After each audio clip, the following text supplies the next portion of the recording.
Hallihallöle, ich bin's wieder, euer Blaster-Ingenieur. Und heute haben wir mal ein anderes Format, da sind wir am Bildschirm. Was ihr jetzt hier seht, ist der Entwurf vom Dummy-Pfeil. Also der hat idealerweise dieselbe Ausmaße wie so ein Dartpfeil, wie ein Dartpfeil, wie ein Nerfpfeil. Und den können wir dann halt einfach da im Reuerraum aufreihen, weil ich habe euch ja vor einer Woche vorgestellt, dass ich einen eigenen Blaster machen möchte. Und der kriegt so ein Trommelmagazin, wie ihr es hier dann schon sehr kennt. Da sind die Pfeile so liegend drin. Und na, ich dachte, da fange ich einfach mal damit an, dass ich so Pfeile liegend darstelle, dass ich weiß, wie groß das etwa wird. Und man hätte es auch berechnen können, aber da war ich falsch für. Das ist ja keine Ingenieursarbeit. Man berechnet es doch nicht. Aber heute denkt in ihr noch. Auf jeden Fall, jetzt gucken wir, dass wir da Deckel und Boden entwerfen. Also nacheinander halt. Was ihr jetzt hier dann innerhalb von ein bisschen mehr als 14 Minuten seht, das hat mir 3 Stunden gedauert. Das ging eigentlich auch relativ fix, also für den ganzen Entwurf 3 Stunden, das ist schon okay. Ich habe aber auch jetzt eine Woche Zeit oder ein bisschen länger schon. Ich habe euch ja die Idee vorgestellt und seitdem, und davor ist es also schon in meinem Kopf rumgeistert, dass ich das gern machen möchte und habe mir dann überlegt, wie ich es machen möchte und das dann umsetze, das dauert dann nicht so lang. Weil seht, wir müssen da teilweise manchmal ein bisschen zurück. Jetzt hier seht ihr schon, habe den Winkel zwischen den Pfeilen geändert. Ich habe festgestellt, wenn ich das so mache, das macht mein Druckerle gar nicht mit. Der ist nur 22 cm auf 22 cm in der Fläche. Höhe kann er ein bisschen mehr, aber das bringt mir nichts. Und man muss die dann halt ein bisschen einsparen. Ja. Und das machen wir jetzt hier dann. Das Ganze ein bisschen zusammenschieben. Und das sind Dinge, die man für Zukunft noch aufheben können. Weil irgendwann mal, wenn das alles läuft und wenn ihr da mehr Interesse dran habt, kann man sich vielleicht auch einen besseren Drucker leisten, der ein bisschen mehr kann. Aber alles nach dem anderen. Das muss ja nicht alles auf einmal sein.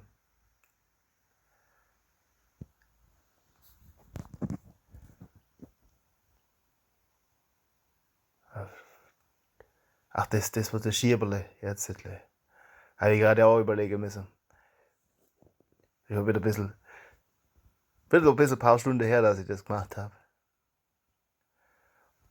Da habe ich versucht, so einen Pfeil nochmal, um das Endstück dann zu machen. Das kann gut sein, dass man den Schieber ein bisschen modifizieren müsste. Aber das ist auch halb so wild.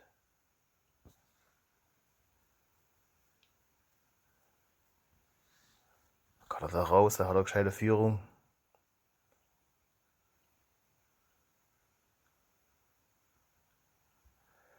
Also da bin ich echt gespannt, ob das so funktioniert, wie man das vorstellt. Weil der kommt dann innen, so Torsionsfedern rein. Das ist das Loch dafür. Und da soll die drumherum.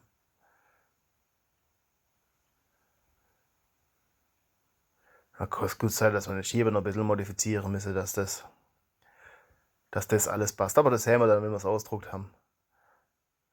Also, für mich ist das auch ganz interessant, das hätte man mal, wie ich sowas bastel. Und ich finde der Blender eigentlich ganz praktisch. Also das, was ich da gehabt habe, das war eine blöde Idee, den Stopper da aus und Pfeile zu machen. Das wird er später noch sehen. Das sehe ich auch irgendwann mal eigentlich, dass das eine blöde Idee war. Und korrigiere es deswegen.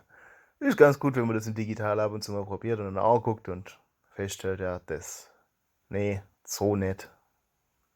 Und dann macht man es halt anders. Das ist auch kein Problem.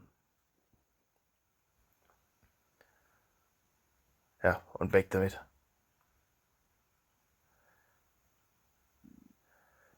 Wir brauchen da eine Schräge.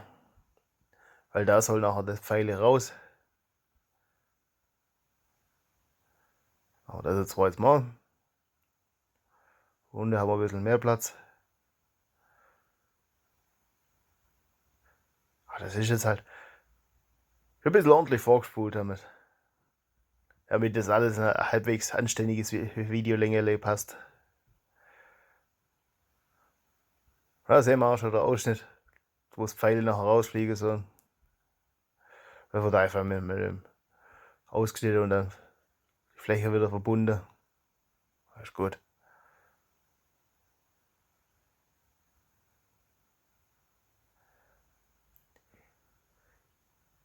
Ja, also 3D-Drucker läuft schon nebenher, aber das dauert ein bisschen.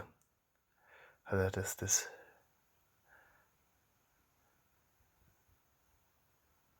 sind ja riesige Dinger nachher.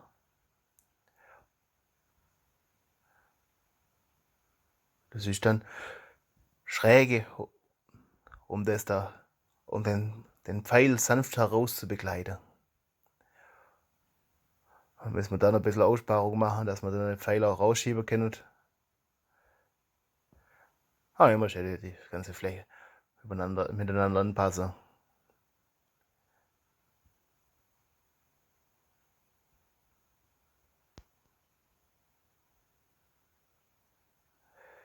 Ich bin am überlegen, wie wir den ganzen Blaster machen oder das, ob man den vollautomatisch machen oder bin auch am überlegen, ob man das nicht einfach von vornherein schon modular macht.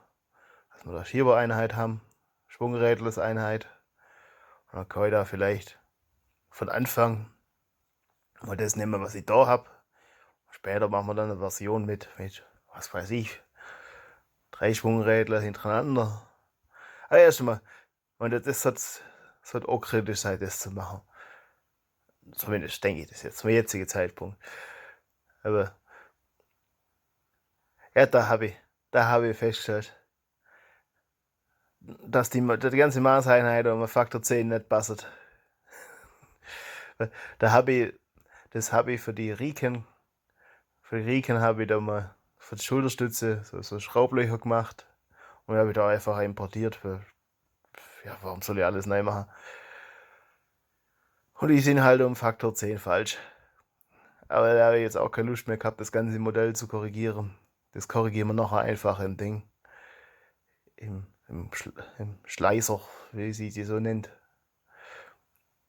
Ja, irgendwie müssen wir die untere und die obere Hälfte auch miteinander verbinden. Da haben wir dann so Schraublöcher für M5-Schraube. Auf der einen Seite passt da die Mutter rein, auf der anderen Seite die Schraube. Das passen wir da jetzt halt an.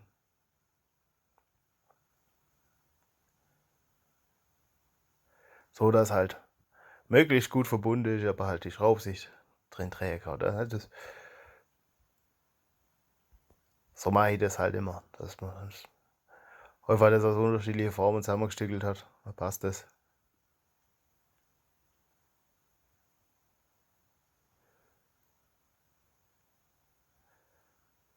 Oder ist ein bisschen rumschieben und rumdrehen. Das ist ein ganz schönes Geschäft. Schau dann irgendwelche Serie oder Dokus dazu an. Ist ganz gemütlich.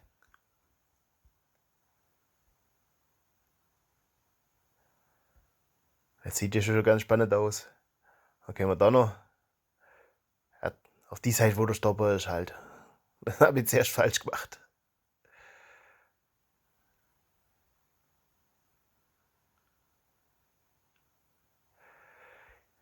Ja, ein bisschen schauen, dass der Stopper nicht in das Loch reingegangen geht, aber sich trotzdem ein bisschen überschneidet, damit es zusammenhält.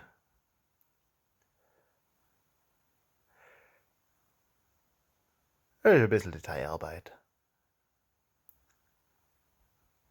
Das ist jetzt auch, der Teil ist jetzt nicht ganz so spannend zu kommentieren. Naja, wo waren wir mit modularer Gedanke und so. Also das können wir dann. Aber ich bin am Überlegen. Und ich glaube, ich zeige euch da auch mal den Aufbau. Und dann, Zeit später, ja, da habe ich auch nochmal kleine Fehler gemacht. Das ist, bevor man was kopiert, sollte man gucken, dass das Ausgangsding passt. Weil sonst muss man es bei jedem ändern. Aber haben die Kreuz nicht ganz überlappt und das war scheiße. Das ist dann halt, statt einmal machen, muss man es dann 5-mal machen.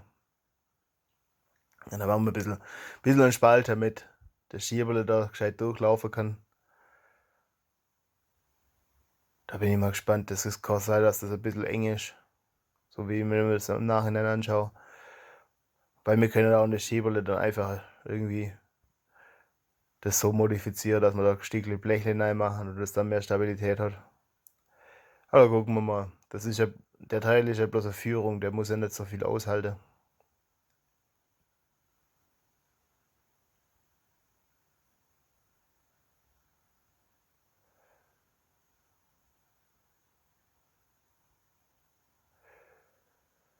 Es kann sein, dass wir da noch irgendwo so Laufschienen reinmachen müssen, weil sonst dreht sich der vielleicht durchgeschickt. Das kann auch sein.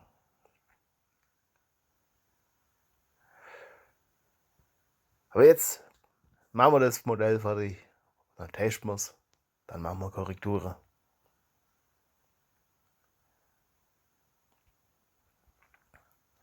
Da das Schraubloch noch vorbereitet. Dass man da Mitte. Da hat sich es einfach angeboten, auch Schrauben einzusetzen. Sonst kann man der Rundung ja nirgendwo Schrauben einsetzen, weil entweder muss das Schieberle vorbeigangen oder halt die Pfeile. Ja gut, ganz in der Mitte ist ein Schraub drin für die Federn. Zumindest so, wie man das jetzt vorstellt.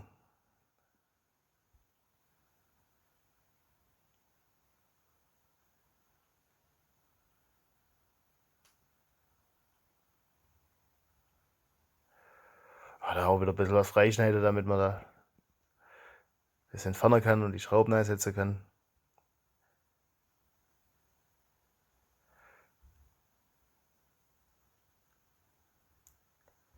Ja, bin jetzt kein Experte in Blender, aber ich kann das machen, was ich machen will. Soweit Gott, das reicht mir eigentlich immer. Das sieht jetzt alles da, die Ausschnitte, das sieht alles ein bisschen holprig aus, aber seht nachher, wenn da das andere Modell drüber kommt, das glättet das wieder. Weil da braucht man sich dann nicht arg anstrengen, also zumindest meine Philosophie.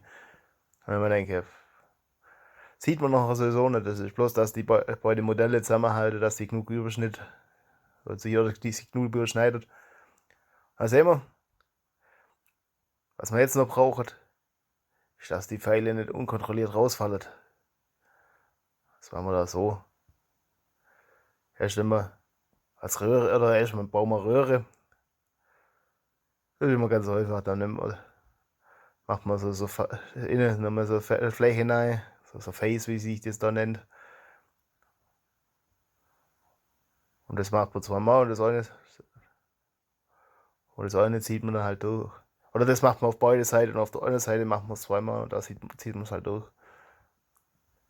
So in etwa. Also. So bastelt man eine Blenderröhre. Vielleicht geht es auch eleganter, aber ich kenne halt die Methode, die funktioniert recht gut.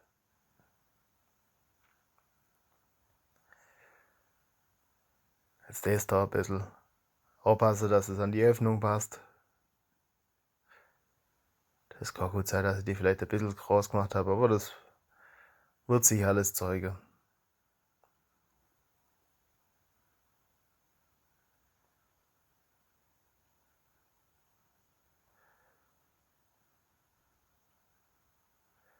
Das hätte ich auch im Nachhinein irgendwie zum Schrauben machen sollen, weil das ist zum Drucker halt, glaube ich, auch echt scheiße. Weil bei der Unterseite konnte ich auf eine Stützstruktur verzichten. Bei der Oberseite brauche ich halt dann. Umgekehrt. Bei der Oberseite konnte ich auf eine Stützstruktur verzichten und bei der Unterseite, da brauche ich Stützstruktur. Wenn ich jetzt sage, jetzt schauen wir uns nochmal ein bisschen das fertige Modell an. Da können wir Blender ein bisschen rumdrehen und gucken, was wir da so machen können. Das sieht doch schon ganz ansehnlich aus, oder? Jetzt lass ich mal meinen Drucker schaffen und dann sehen wir uns. Sehen wir uns dann demnächst wieder. Also, gehen wir davon aus, dass das Video in einer Woche oder so sein wird. Je nachdem, wie es halt so läuft. Und dann bauen wir das zusammen und gucken, ob ob es mit dem Fingerschieberle funktioniert hat. Also ob es prinzipiell funktioniert, das kann man nicht. Das kann man so testen. Ja, und dann machen wir den Rest von den Blasterle. Also wenn das Magazin funktioniert, dann machen wir den Rest. Oder wir machen halt noch Nachbesserungen, was wahrscheinlich ist, wenn ich ganz ehrlich bin. Das ist halt das Normale, dass man dann nochmal Nachbesserungen machen muss. Ja. Aber dann, lasst ein Abo da, dann erfahrt ihr, wie es hier weitergeht. Dann bis zum nächsten Mal. Euer Blaster-Ingenieur.